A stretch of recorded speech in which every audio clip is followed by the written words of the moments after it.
I'm Laurel Foenander. This exhibition at the Red Tree Gallery has a really wide selection of work, I think. I tend to paint a lot of different things because I'm inspired by lots of different things.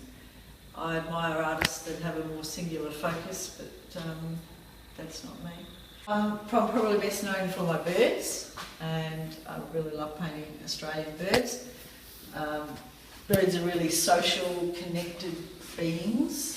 There's a lot going on in the life of a bird, so I try to, when I paint them, show a bit of how they interact with their environment, how they interact with each other, so they're not just a couple of birds. Another theme that I enjoy working on is abandoned buildings. I love to stick your beak, I suppose, around abandoned buildings, and it strikes me that people are born and raised and grow up in an old house, and it sort of has a life of its own, and then at some point someone decides to walk away. Often they're still full of furniture, and it's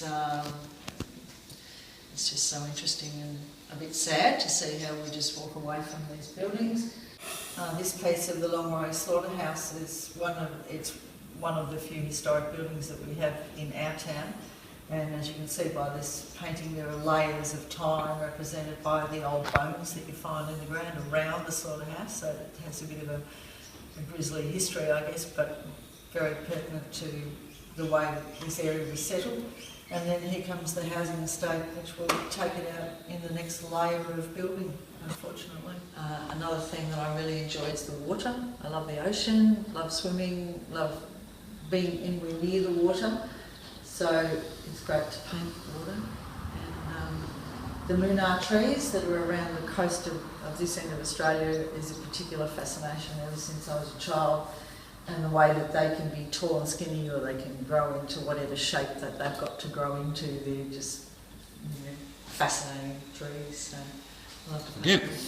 I paint almost exclusively in oils and almost exclusively on Italian linen, because I find that it's a really beautiful surface, and you're also making sure that whoever buys your painting has got something that will outlast them.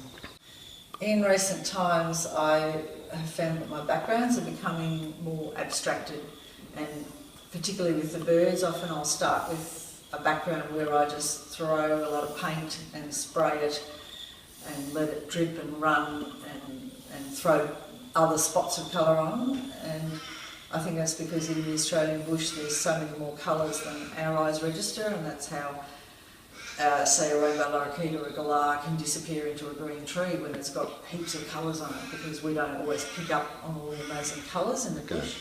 Thanks for coming to see the show. Hope you enjoy it.